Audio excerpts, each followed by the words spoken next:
अस्सलाम वालेकुम, welcome to my channel. तो आज की वीडियो में हम बात करेंगे बैंक ऑफ पंजाब में कस्टमर सर्विस ऑफिसर सीएसओ की पोस्ट के लिए जो रिटर्न टेस्ट होता है उस टेस्ट में कौन कौन से एमसीक्यूज आते हैं, कैसे हमें उसको सॉल्व करना है, तमाम तफसीलात आज की वीडियो में हम देखेंगे।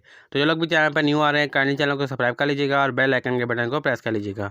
तो पेपर पैटर्न की जहाँ तक बात की जाए, पिछले जितने भी पेपर्स अगर हम उठाएं तो 100 एमसीक्यूज़ के ऊपर ये पेपर बना होता है और 100 ही मार्क्स का ये पेपर होता है। नेगेटिव मार्किंग नहीं होती, यानी कि अगर आपने 100 में से 100 ठीक किया है तो 100 नंबर आ जाते हैं। इसके अलावा ये होता है कि जो मुख्तलिफ सेक्शंस होते हैं जिनके ऊपर आपका ये पेपर बना होता है। पहला सेक्शन जो होता है बैंकिंग के रिलेटेड होता है, फिर होता है इंग्लिश का, फिर मैथ का, फिर पाकिस्तान स्टडीज़ का, जनरल नॉलेज का, इस्लामियात का, करंट अफेयर का और कुछ एक दो आईक्यू के क्वेश्चन वगैरह होते हैं।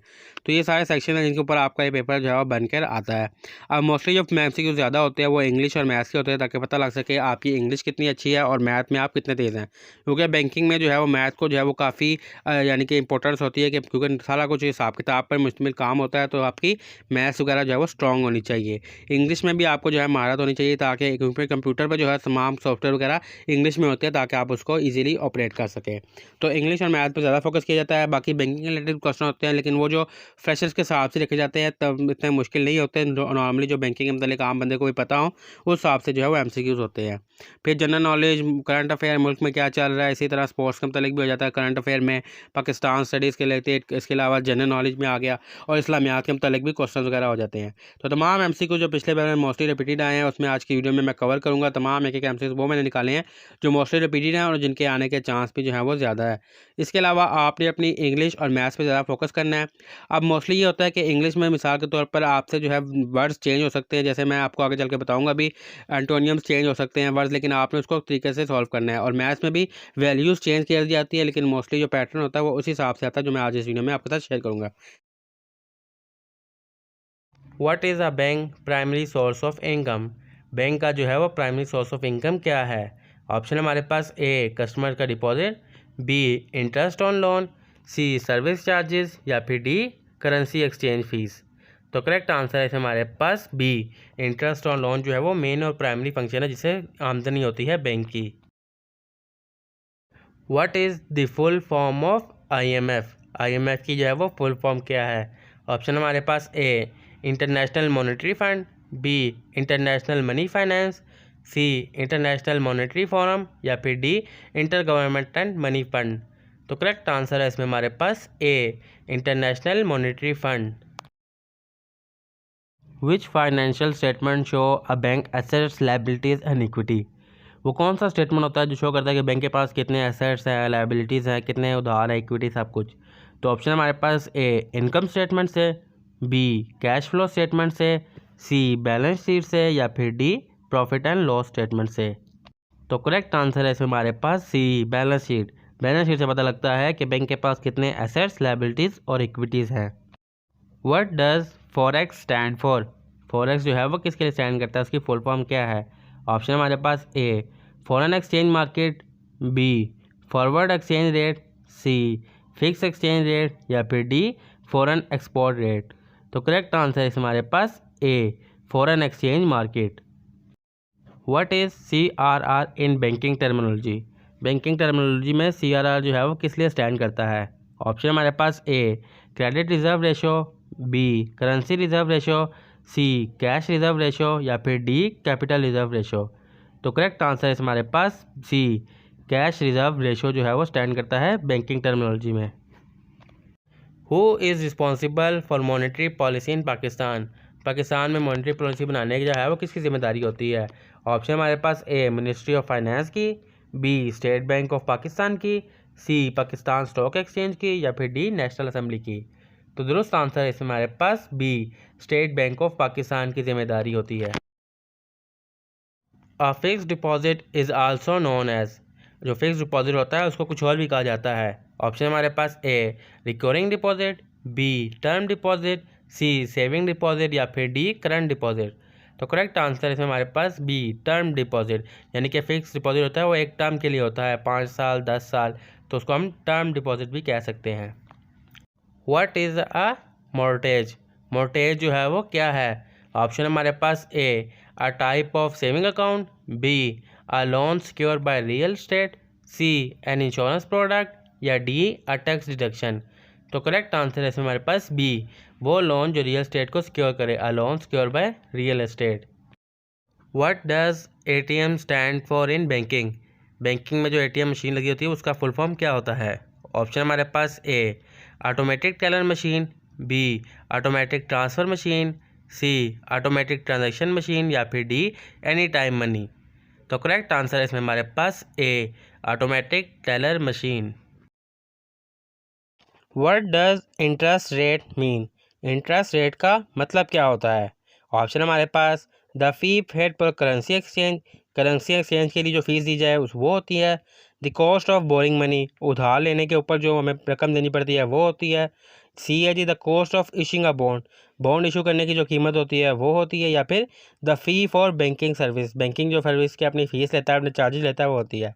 देखिए इंटरेस्ट इन होता है कि आपने किसी से पैसे उधार लिए हैं, उसके बाद जो उसके ऊपर जो आपने कॉस्ट अदा करनी है वो होती है interest rate. Interest rate mean कि आपने किसी से 1 लाख रुपये उधार लिया और वापस ने कहा कि 1,10,000 लेंगे, तो 10,000 जो है वो हमारा इंटरेस्ट हुआ। Which is an example of a secure loan? Secure loan की कौन सी मिसाल है इनमें से? ऑप्शन हमारे पास A personal loan, B credit card loan, C overdraft या फिर डी होम मॉर्टगेज।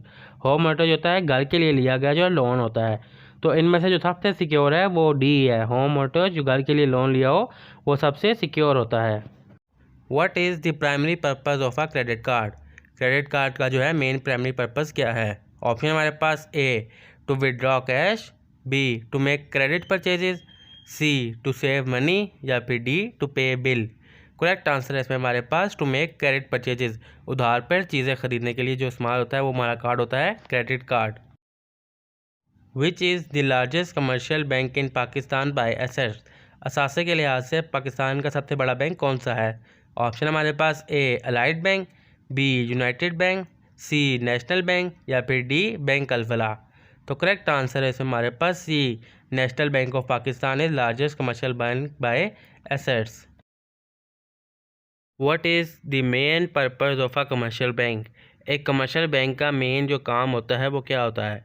ऑप्शन हमारे पास A issue of currency, note जारी करना, B accepting deposit, C control of monetary policy या फिर डी टैक्स कलेक्शन। तो करेक्ट आंसर है इसमें हमारे पास बी डिपॉजिट एक्सेप्ट करना जो है वह मेन फंक्शन है।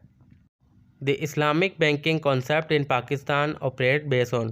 पाकिस्तान में जो इस्लामिक बैंकिंग का कानून है वो किसके ऊपर बेस है? ऑप्शन हमारे पास ए फिक्स इंटरेस्ट रेट पर, B profit and loss sharing पर, सी स्टेट कंट्रोल या फिर डी फॉरेन इन्वेस्टमेंट। तो करेक्ट आंसर है इसमें हमारे पास B profit and loss sharing, यानी कि जितना प्रॉफिट होगा लॉस होगा वो तमाम शेयर किया जाएगा। विच of the following is the central bank of Pakistan? इनमें से कौन सा बैंक जो है पाकिस्तान का सेंट्रल बैंक है? ऑप्शन हमारे पास A Habib Bank Limited, B United Bank Limited, C state bank of Pakistan या फिर D National Bank of Pakistan. तो करेक्ट आंसर है इसमें हमारे पास C state bank of Pakistan जो है वो सेंट्रल बैंक है। What does GDP stand for? GDP जो है उसकी फुल फॉर्म क्या है, किस लिए स्टैंड करता है? ऑप्शन हमारे पास A gross domestic product, B gross deposit profit, C general development plan या फिर डी गवर्नमेंट डेब्ट पेमेंट। तो करेक्ट आंसर है इसमें हमारे पास A gross domestic product. Which type of bank account is generally open for business purpose? इनमें से कौन सा अकाउंट है जो बिजनेस पर्पज़ के लिए ओपन किया जाता है? ऑप्शन हमारे पास A saving account, B current account, C fix deposit account या फिर डी रिकरिंग डिपॉजिट अकाउंट। तो करेक्ट आंसर है इसमें हमारे पास बी करंट अकाउंट जो है वो बिजनेस पर्पज़ के लिए ओपन किया जाता है। Which rate is decided by the central bank? Central bank इनमें से कौन सा रेट को डिसाइड करता है? फिक्स डिपॉजिट रेट को, रेपो रेट को, इंटरेस्ट रेट ऑन सेविंग यानी कि सेविंग को जो इंटरेस्ट होता है उस रेट को, या सर्विस चार्जेस को? इनमें से किसको जो है वो सेंट्रल बैंक जो है वो डिसाइड करता है? तो करेक्ट आंसर है इसमें हमारे पास बी रेपो रेट जो है वो सेंट्रल बैंक की जानिब से डिसाइड किए जाते हैं कि रेपो रेट जो है वो क्या होगा। What does AML stand for? AML जो है वो बैंकिंग लैंग्वेज में किस लिए यूज़ होता है? ऑप्शन हमारे पास automatic money lending, anti money laundering या फिर एडवांस मॉर्गेज लोन और एक्टिव मॉनेटरी लिक्विडिटी। तो दुरुस्त आंसर है हमारे पास B anti money laundering. AML stand for anti money laundering. What is the purpose of KYC process in banking? Banking में जो है वो KYC का क्या प्रोसेस होता है? ऑप्शन हमारे पास to insure loan repayment, loan की रीपेमेंट करना। To know the customer identity, customer की जान पहचान रखना। To manage customer complain, customer की कंप्लेन को मैनेज करना। या फिर to calculate interest rate, interest rate को कैलकुलेट करना। तो दोस्तों आंसर है हमारे पास बी। KYC की फुल फॉर्म होता है know the customer, to know the customer identity. Which of the following is a negotiable instrument, इनमें से कौन सा इंस्ट्रूमेंट जो है वो निगोशिएबल है। निगोशिएबल कहते हैं इजीली आगे किसी भी अफराद को ट्रांसफ़र कर सकते हैं। ऑप्शन हमारे पास a loan document, a cheque, a fixed deposit receipt या फिर अ डिमांड ड्राफ्ट। चेक जो है वो नेगोशिएबल इंस्ट्रूमेंट है, क्योंकि चेक जो है हम किसी भी शख्स को इजीली जो है आगे ट्रांसफ़र कर सकते हैं, किसी को भी दे सकते हैं। तो चेक जो है वो नेगोशिएबल इंस्ट्रूमेंट है। The monetary policy in Pakistan is regulated by, Pakistan में जो मॉनेटरी पॉलिसी बनती है उसको कौन रेगुलेट करता है। ऑप्शन हमारे पास A ministry of finance, B Security and Exchange Commission, C state bank of Pakistan या फिर डी पाकिस्तान स्टॉक एक्सचेंज। तो दोस्त आंसर है हमारे पास C, State of Bank of Pakistan जो है वो मॉनेटरी पॉलिसी रेगुलेट करता है। The Pakistan Stock Exchange merge with which of the following exchange in 2016, Pakistan की जो स्टॉक एक्सचेंज है वो इनमें से किस एक्सचेंज के साथ 2016 में मर्ज हो गई थी, यानी कि एक हो गई थी। ऑप्शन हमारे पास Lahore Stock Exchange, B Karachi Stock Exchange, C Islamabad Stock Exchange या फिर डी पेशावर स्टॉक एक्सचेंज। तो दोस्त आंसर है हमारे पास बी, कराची स्टॉक एक्सचेंज के साथ मर्ज हुई थी 2016 में। द टर्म मुदरबा is use in which type of banking in Pakistan, banking के फील्ड में जो मुदरबा है वो किस लिए इस्तेमाल होता है। ऑप्शन हमारे पास conventional banking, Islamic banking, development banking या फिर रूरल बैंकिंग। तो दुरुस्त आंसर है हमारे पास बी, इस्लामिक बैंक के लिए ये लफ्ज़ जो है मुखातिब किया गया है मुदरबा। The primary objective of the state bank of Pakistan is to, State Bank के जो मेन प्राइमरी ऑब्जेक्टिव यानी कि मेन मकासद हैं वो कौन कौन से हैं। ऑप्शन हमारे पास ए कंट्रोल इन्फ्लेशन, महंगाई को कंट्रोल करना, बी इशू करेंसी, नोट जारी करना, C regulate monetary policy, monetary policy बनाना या फिर D all of the above, ये तमाम काम। तो दुरुस्त आंसर है इसमें हमारे पास D all of the above, ये तमाम काम जो है स्टेट बैंक के प्राइमरी ऑब्जेक्टिव में से हैं। The Banking Companies Ordinance of Pakistan enacted in, Pakistan में जो बैंकिंग कंपनी ऑर्डिनेंस है वो कब नाफिज हुआ। ऑप्शन हमारे पास ए 1948 में, बी 1962 में, सी 1984 में या फिर डी 1990 में। तो दुरुस्त आंसर है हमारे पास बी, 1962 में नाफिज हुआ banking company ordinance. The state bank of Pakistan primarily operate under which of the following, जो स्टेट बैंक है पाकिस्तान का वो इनमें से किसके अंडर जो है वो काम करता है। ऑप्शन हमारे पास ए मिनिस्ट्री ऑफ फाइनेंस के, B central bank act of 1956 यानी कि 1956 का सेंट्रल बैंक एक्ट के जरिए, C Pakistan Security and Exchange Commission के या फिर डी इंटरनेशनल मॉनेटरी फंड यानी कि IMF के अंडर। तो दोस्त आंसर है हमारे पास बी, सेंट्रल बैंक एक्ट जो है वो 1956 का, उसके अंडर अपना स्टेट बैंक जो है तमाम फंक्शन वगैरह का परफॉर्म जो है वो करता है। The Pakistan credit rating agency Paikra provide rating for, जो पाकिस्तान क्रेडिट रेटिंग एजेंसी है पैकरा, वो किसके खिलाफ रेटिंग जो है वो प्रोवाइड करती है। ऑप्शन हमारे पास A commercial bank and financial institute, B consumer loans, C international investment या फिर डी गवर्नमेंट बॉन्ड्स ओनली। तो दोस्त आंसर है हमारे पास A commercial bank and financial institute की जो रेटिंग है वो प्रोवाइड करती है PACRA. The national payment system in Pakistan is operated by, जो नेशनल पेमेंट सिस्टम होता है पाकिस्तान में वो कौन ऑपरेट करता है।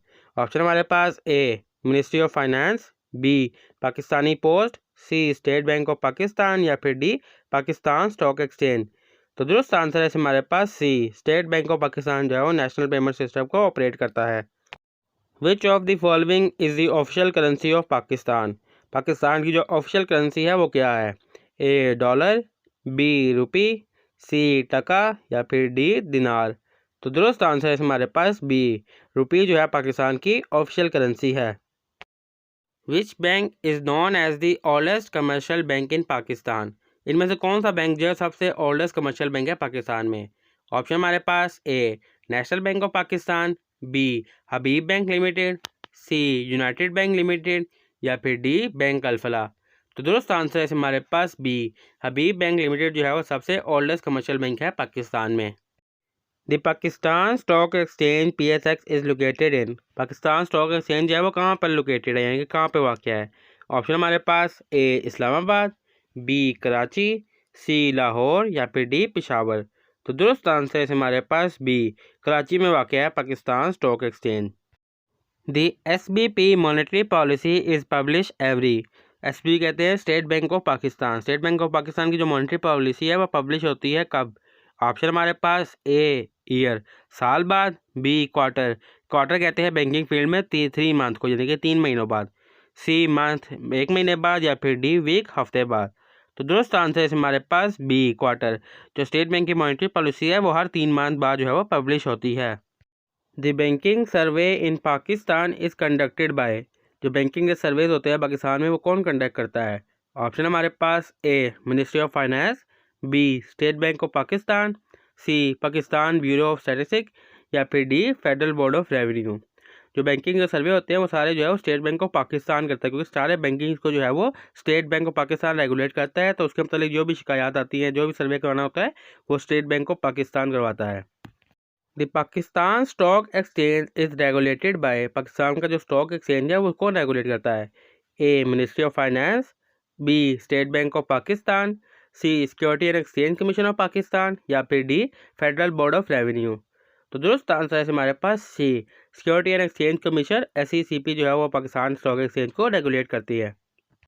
Islamic bond in Pakistan also called. Islamic bond जो होता है पाकिस्तान में उसको कुछ और भी कहा जाता है, वो क्या है? ऑप्शन हमारे पास ए सुकूक बॉन्ड, बी ट्रेजरी बॉन्ड, सी सेविंग बॉन्ड, या फिर डी कॉरपोरेट बॉन्ड्स। तो दोस्त आंसर है हमारे पास ए सुकूक बॉन्ड जो है वो इस्लामिक बॉन्ड को कहा जाता है। Which of the following is consider a micro finance bank in Pakistan. इनमें से कौन सा जो बैंक है वो माइक्रो फाइनेंस बैंक है? ऑप्शन हमारे पास A National Bank of Pakistan, B First Micro finance Bank, C Habib Bank Limited, या फिर डी बैंक अल्फला। तो दुरुस्त आंसर है हमारे पास B First Micro finance Bank. The home remittance market in Pakistan is overseen by. Pakistan में जो होम रेमिटेंस की मार्केट है उसको कौन ओवरसीन करता है? ऑप्शन हमारे पास A ministry of commerce, B ministry of overseas Pakistani, C state bank of Pakistan, या फिर डी पाकिस्तान पोस्ट। तो दुरुस्त आंसर है हमारे पास C state bank of Pakistan जो है वो ओवरसीन करता है। The lender of last resort in Pakistan is. Pakistan का जो लेंडर ऑफ लास्ट रिसोर्ट है वो कौन सा है? ऑप्शन हमारे पास A ministry of finance, B state bank of Pakistan, C federal board of revenue, या फिर डी पाकिस्तान बैंकर एसोसिएशन। तो दुरुस्त आंसर है हमारे पास B state bank of Pakistan. Which of the following is a key objective of the state bank of Pakistan.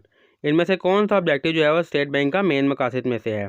Option हमारे पास A promote economic growth, B control inflation, C regulate the banking sector, या फिर D all of the above, ये तमाम काम। तो दुरुस्त answer है इसमें हमारे पास D all of the above. ये तीनों काम जो है ये banking state bank of Pakistan के जो है मेन ऑब्जेक्टिव में से हैं। The credit guarantee scheme in Pakistan intended to help. जो क्रेडिट गारंटी स्कीम है पाकिस्तान में वो इंटेंट की जाती है किसके लिए? ऑप्शन हमारे पास A increase corporate profit, B regulate interest rate, C set up foreign investment, या फिर D encourage new business by offering credit production. तो दुरुस्त आंसर है हमारे पास D encourage new business by offering credit production, यानी कि नए बिजनेस को हौसला अफजाई के लिए और उन्हें यानी कि उधार एक तरह की प्रोडक्शन ऑफर करने के लिए। The ratio of 3 to 12 is. 3 to 12 की क्या रेशो होगी? ऑप्शन हमारे पास 1:3, बी 1:4, सी 4:3, या फिर डी 4:1। देखिए 3 जो है हम 3 जो 12 जो है वो दोनों जो है 3 पे डिवाइड हो जाते हैं। तो 3 1 ज़ा 3, 3 4 ज़ा 12, तो इसकी रेशो बनेगी 1:4। बी तो है 1:4 is the correct answer. If 12 is divided by a number and the result is 3, what is the number. अगर 12 को डिवाइड किया गया एक नंबर से तो हमारे पास रिजल्ट आया है 3, तो वो नंबर क्या होगा? ऑप्शन हमारे पास ए 3, बी 4, सी 5, या फिर डी 6। तो अगर हम 12 को 3 से डिवाइड करते हैं तो हमारे पास आता है 3 4 ज़ा 12। तो 3 जो है B is the correct answer, 3 4 ज़ा 12। A number divided by 8 gives 10, what is the number. एक नंबर को जो है वो 8 से अगर हम तकसीम करते हैं तो हमारे पास 10 आता है, तो वो नंबर क्या है? ऑप्शन हमारे पास ए 18, बी 60, सी 80, या फिर डी 90। सिंपली अगर हमने एक नंबर को डिवाइड किया है तो हमने उसको रिवर्स करेंगे, अगर हमने डिवाइड किया है तो हम मल्टीप्लाई करेंगे। 8 टाइम्स आ गया हमारे पास 80। सिंपल क्वेश्चन होते हैं, बस थोड़ा सा घुमाया जाता है ताकि आप कन्फ्यूज़ किया जा सके, लेकिन आपने कन्फ्यूज़ नहीं होना। 8 टाइम्स आएगा simply 80। Simplify the equation 7 minus under bracket 4 multiply 2 divided by 2। और ऑप्शन हमारे पास A 3, B -3, C 0.5 या फिर D -0.5। जो ब्रैकेट के अंदर इक्वेशन होती है सबसे पहले हमने उसको सॉल्व करना है। तो 4 को मल्टीप्लाई करेंगे 2 से, 4 2 ज़ा 8।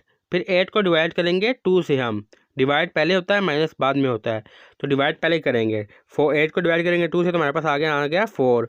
4 को डिवाइड करेंगे फिर हम माइनस करेंगे 7 के ज़रिए, 7 - 4 3। तो A is the correct answer 3।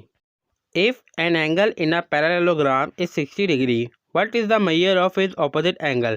अगर एक एंगल जो पैरेललोग्राम में है उसका 60 डिग्री है तो सेकेंड एंगल उसका ऑपोजिट एंगल कितना होगा? ऑप्शन हमारे पास A 60 degree, B 90 degree, C 120 degree या फिर D 180 डिग्री। अगर तो एक एंगल जो है उसका 60 डिग्री है पैरेललोग्राम में तो उसका सेकेंड एंगल भी जो है वो 60 डिग्री पर ही होगा। तो A is the correct answer 60 degree. The solution to the equation, इस इक्वेशन को सॉल्व करें। 4x is equal to 28। 4 को x से मल्टीप्लाई करें तो 28 आए। और ऑप्शन हमारे पास A 6, B 4, C 7 या फिर D 9। अगर हम 4 को 6 से करते हैं 4 6 ज़ा 24। और अगर हम 4 को 4 से करते हैं तो 4 4 ज़ा 16। 4 को हम 7 से करते हैं 4 7 ज़ा 28। तो C is the correct answer 4 7 ज़ा 28। If the product of two numbers is 20 and one of the number is 4, the other number is, यानी कि अगर हम दो नंबर को मल्टीप्लाई करें तो हमारे पास 20 आंसर आ रहा है और एक जो नंबर है वो 4 है, तो दूसरा नंबर कौन सा होगा? ऑप्शन हमारे पास A 5, B 10, C 16 या फिर D 24। तो फर्स्ट वाले को हमारा एंटर करें 4 5 ज़ा 20, तो फर्स्ट वाला ही हमारा करेक्ट आंसर है 4 5 ज़ा 20। तो सेकेंड नंबर हमारे पास 5 है, 4 5 ज़ा 20। What is the decimal form of 3/4? 3/4 की डेसिमल फॉर्म क्या होगी? ऑप्शन हमारे पास A 0.25, B 0.5, C 0.75 या फिर D 1.25। यानी कि 3/4 मतलब 3 हिस्से हैं 4 में से, और इसमें से जो है 0.75 जो है वो 3 हिस्से हैं 1 में से। तो C जो है हमारे पास करेक्ट आंसर है 0.75, क्योंकि 0.25 जो है वो 1/4 है और 0.5 जो है वो 1/2 है, दो में से एक हिस्सा। तो इस तरह जो 1 बाय यानी कि 3/4 है तो 0.75 हमारे पास करेक्ट आंसर है। The volume of a rectangle box with length 4 centimetre, width 3 centimetre and height 5 centimetre. एक रेक्टेंगल बॉक्स की वॉल्यूम जो है उसका कितना होगा जिसकी लेंथ 4 सेंटीमीटर है, विड्थ 3 सेंटीमीटर है और हाइट 5 सेंटीमीटर है? तो ऑप्शन हमारे पास A 20 centimetre, B 30 centimetre, C 40 centimetre या फिर D 60 सेंटीमीटर। तो वॉल्यूम फाइंड करने के लिए हमने लेंथ, विड्थ और हाइट को जो है वो आपस में तीनों को मल्टीप्लाई करना है। 4 3 ज़ा 12, 12 5 ज़ा 60। इसी तरह या फिर ऐसे कर लें 5 4 ज़ा 20, 23 ज़ा 60, यानी कि तीनों को आपस में जो हमने मल्टीप्लिकेशन करना है। तो D हमारे पास आंसर आ रहा है 60, और सेंटीमीटर जो तीनों के मल्टीप्लाई होंगे तो हमारे पास आ जाएगा 60 centimetre cube. If the price of a pen is ₹30, how much will be 8 pen cost? यानी कि एक पेन की कीमत 30 रुपये है तो 8 पेन की कीमत कितनी होगी? ऑप्शन हमारे पास A ₹120, B ₹200, C ₹210 या फिर D ₹240। तो सिंपली 8 पेन की कीमत मालूम करने के लिए हमने 8 को 30 से मल्टीप्लाई करना है। 8 3 ज़ा 24, यानी कि D is the correct answer, ₹240 जो है हमारे पास करेक्ट आंसर है। सोल्व फॉर एक्स, एक्स की वैल्यू फाइंड करें। इक्वेशन हमारे पास 3x - 4 इज इक्वल टू 8। तो 3 को x से मल्टीप्लाई करें, उसको माइनस करें 4 से, तो हमारे पास 8 आंसर आना चाहिए। और ऑप्शन हमारे पास A 3, B 4, C 5 या फिर D 6। अगर हम 3A का वैल्यू एंटर करते हैं 3 3 ज़ा 9 - 4, तो हमारे पास आंसर आता है 5। अगर हम 4 की वैल्यू ऐड करें 3 4 ज़ा 12 और 12 में से 4 को माइनस करें तो हमारे पास आंसर आता है 8। तो मतलब B 4 is the correct answer. If 6x is equal to 54 then x is, अगर हम 6 को मल्टीप्लाई करें x से साथ तो हमारे पास 54 आ रहा है, तो x की जो है कौन सी वैल्यू होगी? ऑप्शन हमारे पास A 7, B 8, C 9 या फिर D 10। अगर हम 6 को 7 से मल्टीप्लाई करें तो हमारे पास आता है 6 7 ज़ा 42, 8 से करें तो 48, 9 से करें तो 54। तो मतलब 9 जो है वो करेक्ट आंसर है, C is the correct answer, 6 9 ज़ा 54। If x ratio y is equal to 3 ratio 5, then 2x ratio 2y is, अगर x रेशो y यानी कि x की वैल्यू 3 है और y की वैल्यू 5 है तो 2x रेशो 2y की वैल्यू क्या होगी? ऑप्शन हमारे पास 1 रेशो 2, बी 2 रेशो 3, सी 3 रेशो 5 या फिर डी 5 रेशो 4। देखिए 2 जो है वो आपस में कटिंग हो जाएगा या अपोजिट साइड पे जाकर डिवाइड हो जाएगा। तो सिंपली यह है कि 3 रेशो 5 जो है हमारे पास same as it is 3 ratio 5 रह जाएगी। तो C is the correct answer 3 ratio 5। या अगर आप चाहें तो मल्टीप्लिकेशन भी कर सकते हैं, 2 3 ज़ा 6 हो गया, 2 5 ज़ा 10 हो गया, फिर 2 पे डिवाइड करें, 2 3 ज़ा यानी कि 6 आ गया और 2 5 ज़ा 10 आ गया, तो वापस हमें 3 रेशो 5 ही देखने को मिलती है। तो C is the correct answer. What is the value of 5 under 4? 5 4 की क्या वैल्यू है? ऑप्शन हमारे पास ए 25, बी 1 to 5, सी 6 25 या फिर डी 3 1 to 5। तो वैल्यू निकालने के लिए 5 4 की हमें 5 को जो है वो 4 बार लिखना पड़ता है और आपस में उनको मल्टीप्लाई करना है। तो 1 5 2 5 से मिला तो 5 5 ज़ा 25, फिर 5 25 5 ज़ा 125, 3 हमारे पास हो गए। 4 125 को फिर 4 वाले 5 से करेंगे तो हमारे पास आ गया 625। सिंपल रफ वर्क में आपने 5 दफ़ा जो है वो 5 को लिखना है और आपस में उसको मल्टीप्लाई करना है। तो हमारे पास आ गया 625। 5 5 ज़ा 25, 25 5 ज़ा 125 और 125 ज़ा 625। How much seconds are there in 2 hours? 2 घंटे के अंदर कितने सेकेंड होते हैं?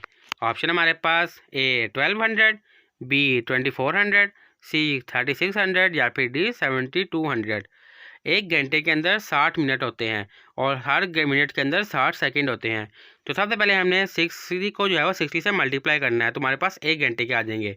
तो 60 दा 3600 यानी कि 3600 हमारे पास 1 घंटे के अंदर सेकंड्स आ गए। और 2 घंटे के लिए 2 घंटे से हम मल्टीप्लाई करें तो हमारे पास आ जाता है 7200। तो D is the correct answer 7200। If a square has a side length of 8 centimetre, it's area is, अगर एक स्क्वायर है उसकी साइड लेंथ जो है वो 8 सेंटीमीटर है तो उसका एरिया कितना होगा? ऑप्शन हमारे पास ए 32 सेंटीमीटर, बी 48 सेंटीमीटर, सी 56 सेंटीमीटर या फिर डी 64 सेंटीमीटर। तो स्क्वायर का एरिया फाइंड करने के लिए जो साइड लेंथ आ रही है उसको हमने सेम वैल्यूज़ के साथ मल्टीप्लाई करना है। तो 8 को मल्टीप्लाई करेंगे 8 के साथ, तो 8 8 ज़ा 64। तो डी हमारे पास करेक्ट आंसर है 64 सेंटीमीटर। और स्क्वायर सेंटीमीटर सेंटीमीटर से मल्टीप्लाई होगा सेंटीमीटर स्क्वायर, तो 64 सेंटीमीटर स्क्वायर।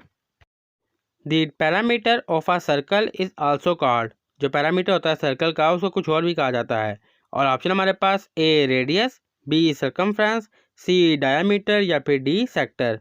जो पैरामीटर होता है सर्कल का उसको ऑलरेडी कहा जाता है सर्कमफ्रेंस।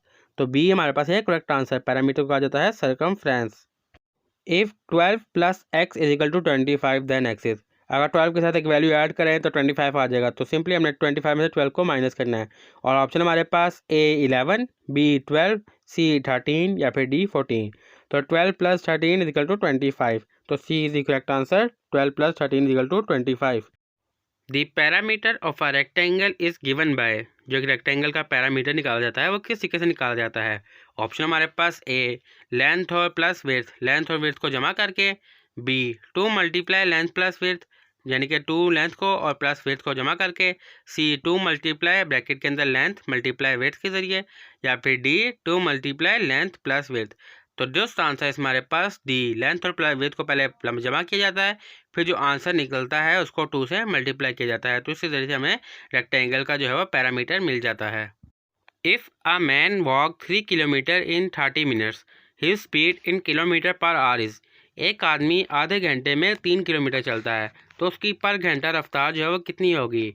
ऑप्शन हमारे पास A 3 kilometre per hour, B 4 kilometre per hour, C 5 kilometre per hour या फिर डी 6 किलोमीटर पर आवर।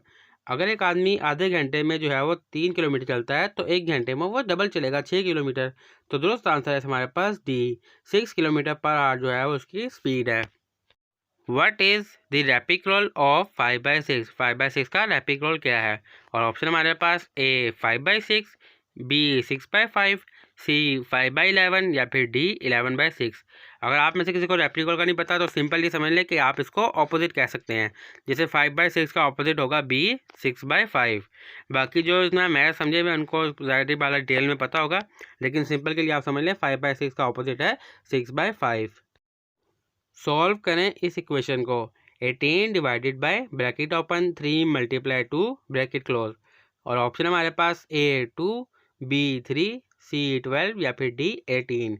जो भी वैल्यू ब्रैकेट के अंदर होती है हमने उसको फर्स्ट में सॉल्व करना होता है।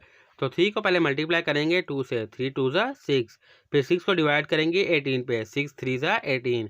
तो बी में हमारे पास 3 आंसर है, तो B is the correct answer 3।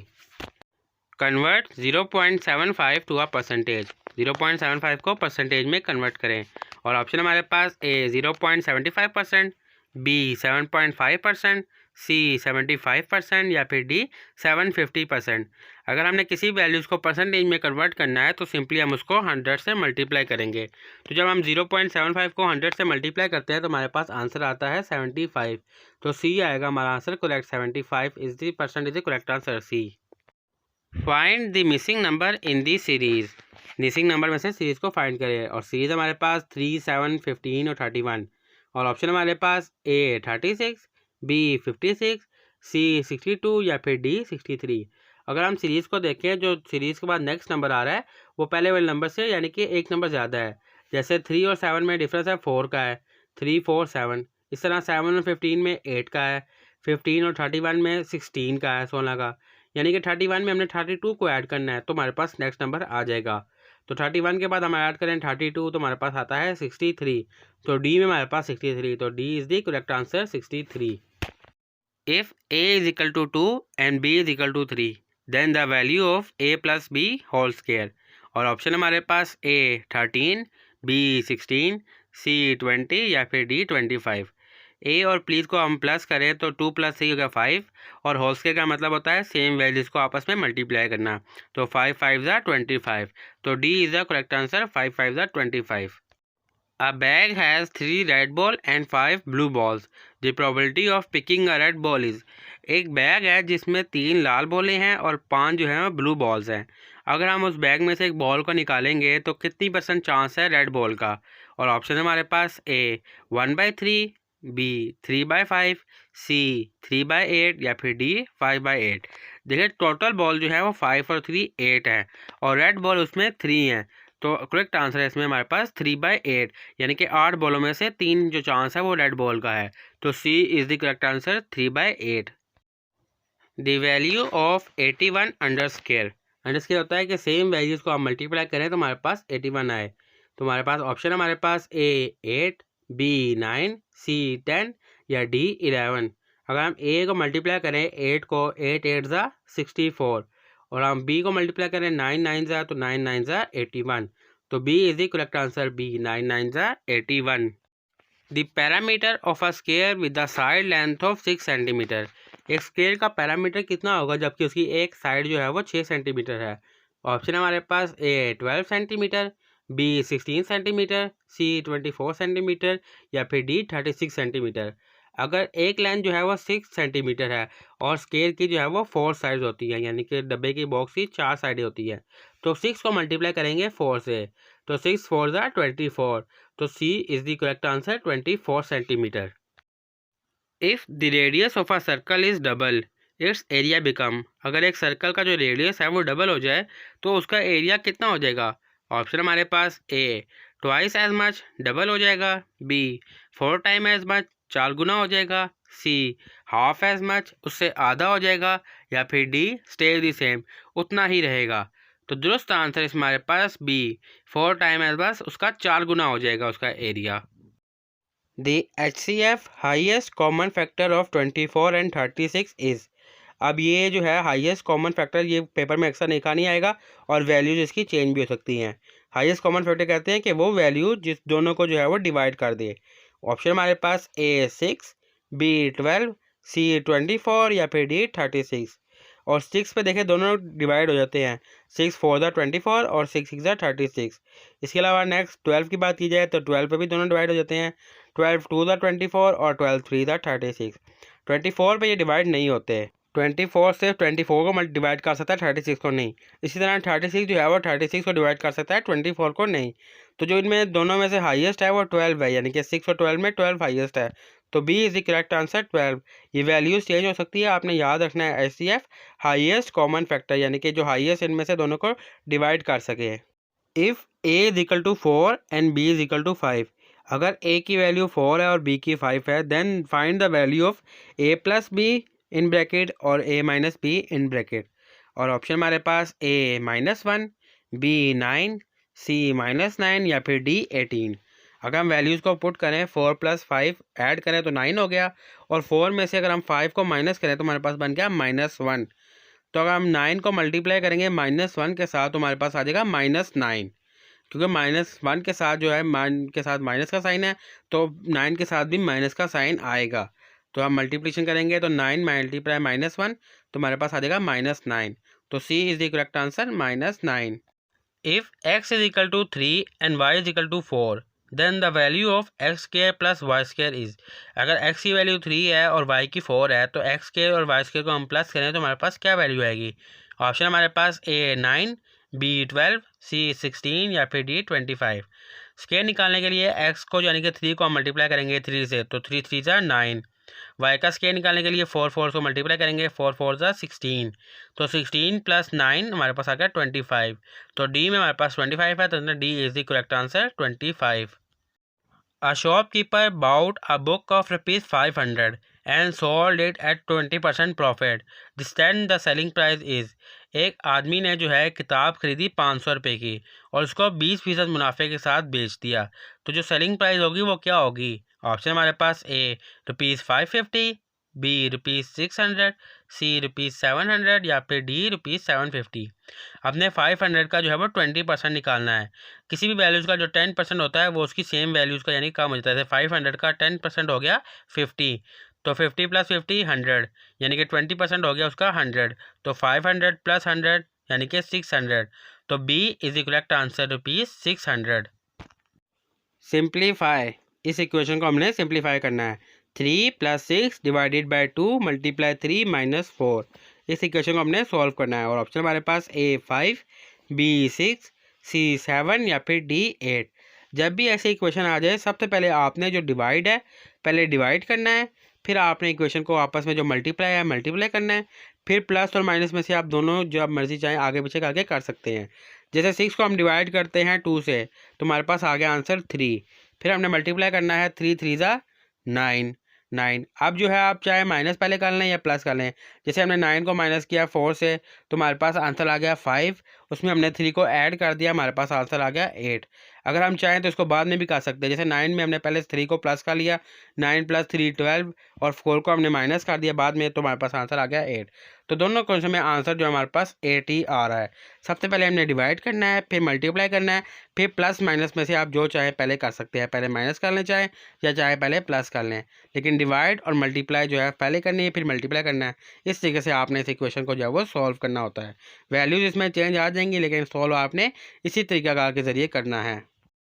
Find the average of this number, इस नंबर की एवरेज फाइंड करें 5, 10, 15, 20 एंड 25। और ऑप्शन हमारे पास ए 10, बी 15, सी 20 या फिर डी 25। एवरेज कहते हैं sum of all values divided by number values, यानी कि ये 5 वैल्यूज़ है, इनको हमने सम करना है और 5 पे डिवाइड करना है। तो अगर हमको सम करें 25 + 20 45 और 15 60 हो गया, फिर 10 70 और 5 75, यानी कि टोटल वैल्यू हमारे पास 75 आ गई है। इसको अगर हम 5 पे डिवाइड करें तो 5 10 ज़ा 50, 5 5 ज़ा 25, यानी कि 5 15 ज़ा 75 हो रहा है, 15 5 ज़ा 75। तो B is the correct answer, 15 is the correct answer. In a right triangle, one angle is 90 degree and the other two angles are।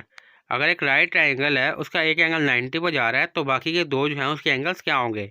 Option हमारे पास A 45 and 45 degree, B 30 and 60 degree, C 40 and 50 degree या फिर D 60 and 70 degree. तो correct answer इस हमारे पास B 30 and 60 degree जो है वो होंगे सेकंड और third option. In a sequence of consecutive number from 1 to 10 the some is. अगर हम 1 से लेकर 10 नंबर को आपस में जमा करें तो हमारे पास टोटल कितना आएगा। ऑप्शन हमारे पास ए 40, बी 45, सी 50 या फिर डी 55। तो 10 1 से लेकर 10 तक नंबर को हमने आपस में जमा करना है। तो 10 हमारे पास सिंपल आ गया, फिर 9 और 1 को हम प्लस करते हैं 20 हो गया, 8 और 2 को कर दें तो 30 हो गया, 7 और 3 को करें तो 40 हो गया, 6 और 4 को करें तो 50 हो गया, फिर आखिर बचा 5, तो 50 + 5 55।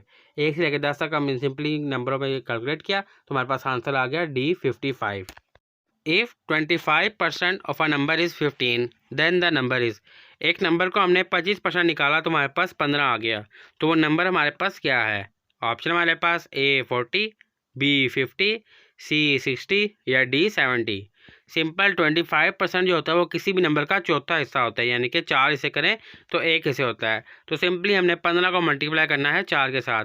15 4 ज़ा 60, तो C is the correct answer 60। What is 50% of 80? 80 का जो है वो 50% क्या है? ऑप्शन हमारे पास A 30, B 40, C 50 या फिर D 60। देखिए 80 का 50% निकालना, सिंपली 80 को 2 पे तकसीम करें तो करेक्ट आंसर हमारे पास आता है B 40। 40 is the correct answer. What is the volume of a rectangular prism with length 5 cm, width 4 cm and height 3 cm?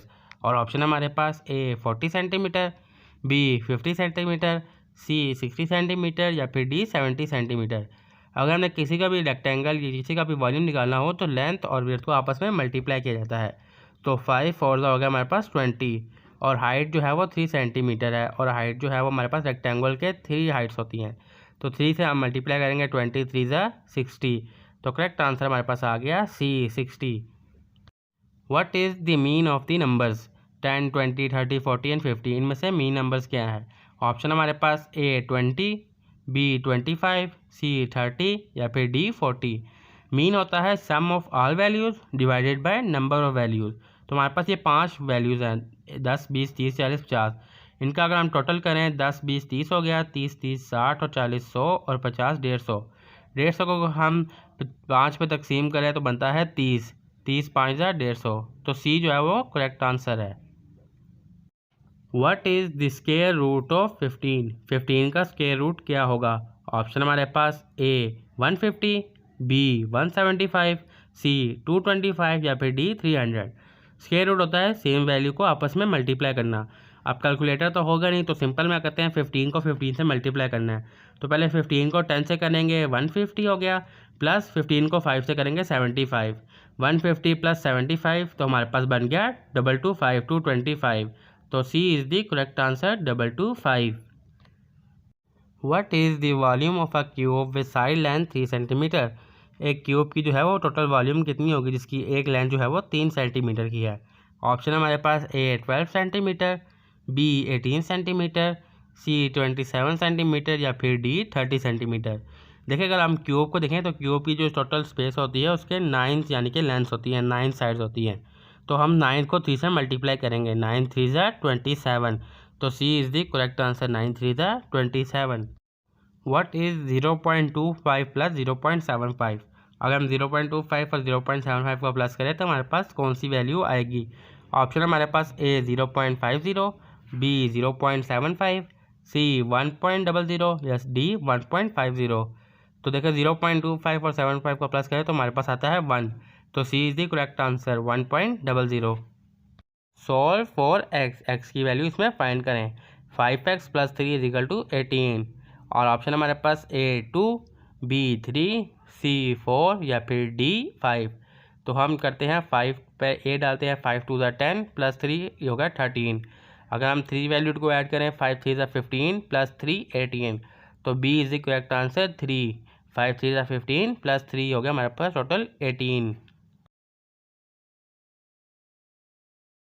I blank my homework last night. मैंने रात को अपना काम कर लिया। अब ब्लैंक में क्या आएगा? ऑप्शन हमारे पास A do, B did, C done या फिर D डूइंग। जो काम हो चुका होता है उसकी जगह पे हम लगाते हैं did. I did my work last night, तो करेक्ट आंसर में B did. I did my homework last night. Blank is going to the store. Blank में हमें क्या आएगा? ऑप्शन हमारे पास A them, B they, C he या फिर D हिम। तो करेक्ट आंसर है इसमें हमारे पास C he is going to the store, वो स्टोर की तरफ जा रहा है। He is going to the store. The scientist finding where blank by the peer review committee. Scientist जो है वो पीयर रिव्यू कमेटी की जानिब से जो है वो इंतज़ार कर रहे हैं किसका? ऑप्शन हमारे पास A rejected, B dismiss, C ignore या फिर डी अप्रूव। देखिए रिजेक्टिव डिसमिस जो है वो बाद में आती है, लेकिन साइंटिस्ट जिसका इंतज़ार कर रहे हैं वो है डी अप्रूव का इंतज़ार कर रहे हैं कि कमेटी जो है वो इसको अप्रूव कर दे। The professor's explanation was so dash that everyone understand the concept. अब प्रोफेसर जो है वो इस तरह से समझाता है कि हर किसी को समझ आ जाती है। और ऑप्शन है हमारे पास ए ऑब्लिगियस की तरह, बी कॉन्वलेक्टिव, सी क्लियर या फिर डी परप्लेक्सिंग। तो करेक्ट आंसर है इसमें हमारे पास सी क्लियर। प्रोफेसर जो है वो इतना क्लियर तरीके से समझाता है कि हर किसी को समझ आ जाती है। Identify the word that is misspell. उस लफ्ज़ की शिनाख्त करें जो कि गलत बोला जा रहा है। ऑप्शन है हमारे पास ए अकोमोडेशन, बी अकुरेंस, सी एम्बेरस्ड या फिर डी मेंटेनेंस। ए सी डी और बिल्कुल ठीक है, जबकि बी जो है वो अकुरेंस जो है वो गलत है। तो करेक्ट आंसर है इसमें हमारे पास बी अकुरेंस जो है वो गलत है। Choose the correct सिनोनियम for ambitious. Ambitious का हमने जो है करेक्ट सिनोनियम जो है वो फाइंड करना है। और ऑप्शन है हमारे पास ए क्लियर, बी अनसर्टेन, सी ऑब्वियस या फिर डी डिस्टिंक्ट। तो करेक्ट आंसर है इसमें हमारे पास बी अनसर्टेन जो है वो करेक्ट सिनोनियम है। Select the correct form of verb. इसमें जो है करेक्ट फॉर्म ऑफ वर्ब को सेलेक्ट करें। ही dash his homework before dinner. उसने खाना खाने से पहले अपना होमवर्क कर लिया। ऑप्शन हमारे पास A did, B does, C doing या फिर डी डू। देखें जो काम हो चुका हो यानी कि पास्ट में हो चुका हो, ही वर्क यानी कि उसने अपना काम कर लिया खाना खाने से पहले, तो उसमें वर्ब की थर्ड फॉर्म लगती है। तो डू की थर्ड फॉर्म होती है did. He did his homework before dinner. उसने खाना खाने से पहले अपना होमवर्क कर लिया। Choose the correct preposition for this sentence. इस सेंटेंस के लिए करेक्ट प्रपोजिशन को सेलेक्ट करें।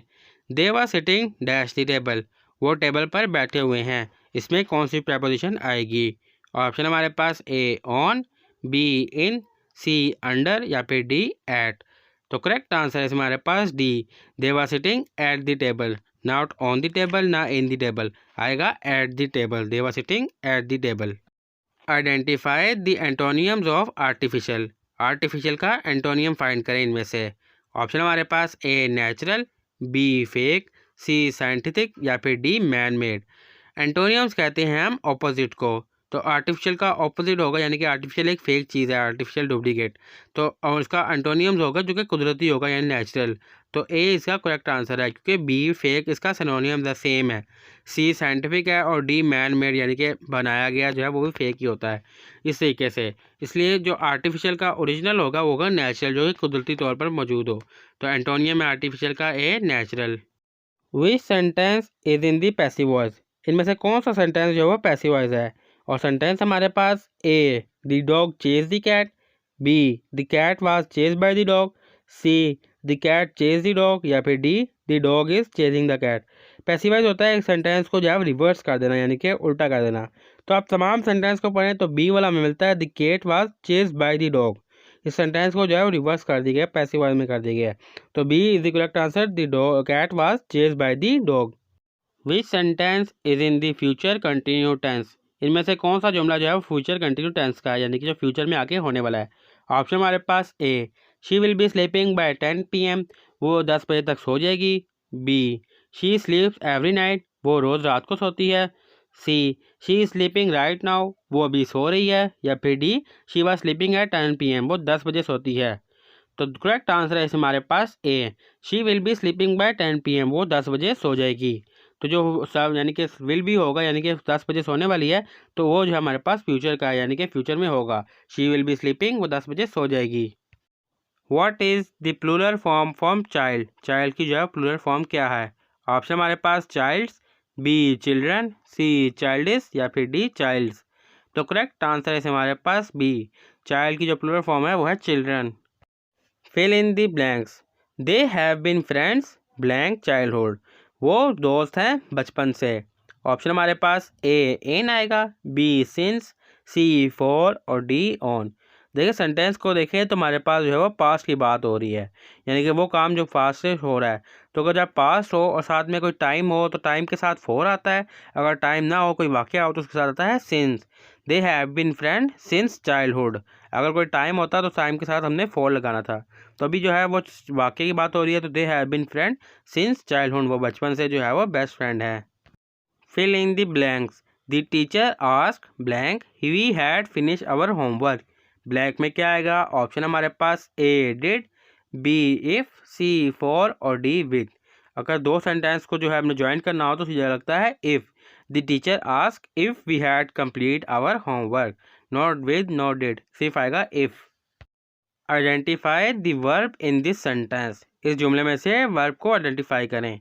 She quickly finish her homework. उसने अपना होमवर्क जल्दी फिनिश कर लिया। ऑप्शन हमारे पास A she, B quickly, C finished और डी होमवर्क। तो इसमें वर्ब जो है वो हमारे पास है फिनिश। सी जो है वो हमारे पास करेक्ट आंसर है। She quickly finish her homework. Choose the correct word to complete the sentence. जुमले को कंप्लीट करने के लिए सही वर्ड को सिलेक्ट करें। She is blank than her brother, यानी कि ब्लैंक में क्या आएगा? ऑप्शन हमारे पास A tall, B taller, C tallest या फिर डी टॉल। तो करेक्ट आंसर है हमारे पास B, she is taller than her brother. Choose the correct synonyms for courage. Courage का जो है करेक्ट सिनोनियम फाइंड करें। सिनोनियम्स कहते हैं हम मायनी अल्फाज को। ऑप्शन हमारे पास A fear, B weakness, C bravery या फिर डी कवर्डाइज।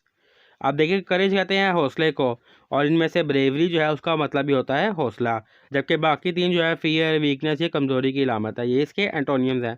तो सिनोनियम्स होगा इसका C bravery. Identify the adjective in this sentence. इस जुमले में से एडजेक्टिव फाइंड करें। The tall building is impressive. ये सेंटेंस है, इसमें से हमने एडजेक्टिव निकालना है। और ऑप्शन हमारे पास A building, B impressive, C is या फिर डी टॉल। तो इसमें से एडजेक्टिव हमारे पास डी टॉल, जिस पे जो है मेन फोकस किया जा रहा है। जो बिल्डिंग जो है वो लंबी है। डी टॉल जो है हमारे पास एडजेक्टिव है इस सेंटेंस में। Identify the adjective in this sentence. इस जुमले में से एडजेक्टिव को फाइंड करें। और जुमला हमारे पास the bright star lit up the sky. और ऑप्शन हमारे पास A stars, B bright, C lit या फिर डी स्काई। तो दुरुस्त आंसर है हमारे पास बी, ब्राइट जो है वह इस सेंटेंस में एडजेक्टिव है। Choose the correct synonyms for beautiful. Beautiful के लिए जो है करेक्ट सिनोनियम्स को जो हम फाइंड करें। और ऑप्शन हमारे पास ए अगली, बी प्रिटी, सी रफ या फिर डी प्लेन। सिनोनियम्स कहते हैं हम मायनी, यानी कि हम मायनी अल्फाज को, यानी कि जिनका मतलब जो है वो सेम निकल रहा हो। तो ब्यूटीफुल के साथ जो है वो प्रीटी का मतलब भी सेम होता है, खूबसूरत। तो B is the correct answer. बाकी ए अगली, रफ और प्लेन ये जो है इसके एंटोनियम्स है, बिल्कुल ऑपोजिट है। Identify the antonyms of agree. Agree का एंटोनियम फाइंड करें। और ऑप्शन हमारे पास A approve, B accept, C disagree या फिर डी सपोर्ट। जो एंटोनियम होता है वो वर्ड का ऑपोजिट होता है। तो एग्री का ऑपोजिट होगा डिसएग्री। और इसका सिनोनियम अगर सेम निकाले जाएँ तो ए, बी और डी जो है इसके सिनोनियम है, जिनके मतलब जो है वो सेम निकल रहे हैं, एग्री, अप्रूव, एक्सेप्ट और सपोर्ट। जबकि एंटोनियम इसका ऑपोजिट होता है, जैसे कि डिसएग्री। तो C is the correct answer. What is the missing letter. Missing letter को फाइंड करें। बी डी एफ एच के बाद मिसिंग लेटर कौन सा होगा? ऑप्शन हमारे पास ए आई, बी जे, सी के या फिर डी एल। अगर हम मिसिंग लेटर्स में देखें तो बी के बाद सी मिसिंग है, डी आ गया। डी के बाद ई मिसिंग है, एफ आ गया। एफ के बाद जी मिसिंग है, एच आ गया। तो एच के बाद आई मिसिंग करके जे आएगा। तो करेक्ट आंसर है हमारे पास B, J is the correct answer. If a book is sold at 20% discount for $80, what is the original price of the book? अगर एक किताब जो है वो $80 की बिकी है 20% डिस्काउंट देने के बाद, तो उसकी ओरिजिनल कीमत क्या थी? ऑप्शन है हमारे पास ए $90, बी $100, सी $110 या फिर डी $120। अब हमने तमाम वैल्यूज़ में से 20% माइनस करना है। अगर हम 90 में से 20% निकालें तो 90 का 20% मिलता है $18। तो हमारे पास वो भी नहीं होता। 100 में से अगर हम 20% माइनस करें तो हमारे पास बचता है $80। तो करेक्ट आंसर है हमारे पास बी, $100 की थी, 20% में डिस्काउंट किया तो हमारे पास बच गई पीछे $80 की। What is the missing letter. इनमें से मिसिंग लेटर कौन सा है? लेटर्स हमारे पास ए, ई, आई, एम और फिर नेक्स्ट जो है वो फाइंड करना है। और ऑप्शन हमारे पास ए क्यू, बी पी या सी एन या फिर डी आर। तो अगर हम मिसिंग लेटर्स में देखें तो लेटर की सीरीज़ में ए के बाद जो है वो 3 लेटर मिसिंग है, ए बी सी डी, फिर आ गया हमारे पास ई। और ई के बाद भी थ्री मिसिंग है, एफ जी एच आई आ गया, जे के एल एम आ गया, फिर N O P M N O P हो गया, फिर आ गया हमारे पास आएगा क्यू। तो ए जो है वो क्याऊ है, तो Q is the correct answer. Q आ गया यहाँ पे, Q is the correct answer. If 8 workers can complete a job in 10 days, how many days will take 4 workers to complete the same job. अगर 8 मज़दूर जो हैं वो 10 दिन में एक काम कर रहे हैं, तो 4 मज़दूर वो सेम काम कितने दिनों में करेंगे। ऑप्शन है हमारे पास ए 15 दिनों में, बी 20 दिनों में, सी 25 दिनों में, या फिर डी 30 दिनों में। देखिए अगर हम मज़दूर जो है वो कम कर रहे हैं तो दिन जो है हमारे पास डबल हो जाएंगे। अगर हम हाफ़ कर रहे हैं, जैसे 8 का था हाफ़ कर दिया 4, तो दिन जो है वो हमारे पास डबल हो जाएंगे 20 दिनों में।